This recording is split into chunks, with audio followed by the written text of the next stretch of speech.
Hi, మేము గోదావరం అండి. ఈ మాట చాలాసార్లు వినే ఉంటాం కదా మన సర్కిల్లో. ఆ స్లాంగ్ ఒక ఫ్యాన్ బేస్ ఉంటుంది. అసలు ఈ గోదావరాల గురించి చెప్పాలంటే ఫస్ట్ ఎటకారం పుట్టి తర్వాత వీళ్ళు పుట్టారేమో అని డౌట్ వస్తూ ఉంటుంది. ఎటకారం లేకుండా వీళ్ళకి మాట రాదు, మాటలతో కొట్టేస్తారు జనాన్ని. ఇంకా గోదావరాలకు అత్యంత ఇష్టమైనవి ఏంటంటే సినిమాలు, ఫుడ్, పాలిటిక్స్. వీళ్ళకి పండగ వచ్చిందంటే సినిమా, ఇంటికి చుట్టాలు వచ్చారంటే సినిమా. అసలు వీళ్ళకి ఎంటర్టైన్మెంట్, ఎంజాయ్మెంట్ అన్నీ సినిమానే. సినిమా చూడకుండా అస్సలు ఉండలేరు, అదొక వీక్నెస్ వీళ్ళకి.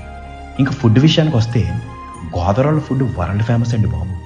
ఆత్రేయపురం పూతరేకులు, కాకినాడ కాజా, తాపేశ్వరం మడత కాజా, పాలకొల్లు దెబ్బరొట్లు, భీమవరం బజ్జి మిక్చర్, అన్నవరం ప్రసాదం, రాజమండ్రి రోజ్ మిల్క్, బొబ్బర్లం కొబ్బరండ్లు, మామిడాడు తాటి తాండ్ర, పులస, రాజుగారి కోడిపాలెం, రొయ్యల వేపుడు, నాన్ వెజ్ పికల్స్. చెప్పుకుంటూ పోతే తెల్లారిపోద్ది. ఇంక వీళ్ళు చూపించే ప్రేమలు, ఆప్యాయతలు ఉంటాయండి, మాటల్లో చెప్పలేము. అడ్రస్ ఎక్కడని అడిగితే తీసుకెళ్ళి ఇంట్లో దేబెట్టి వచ్చేస్తారు.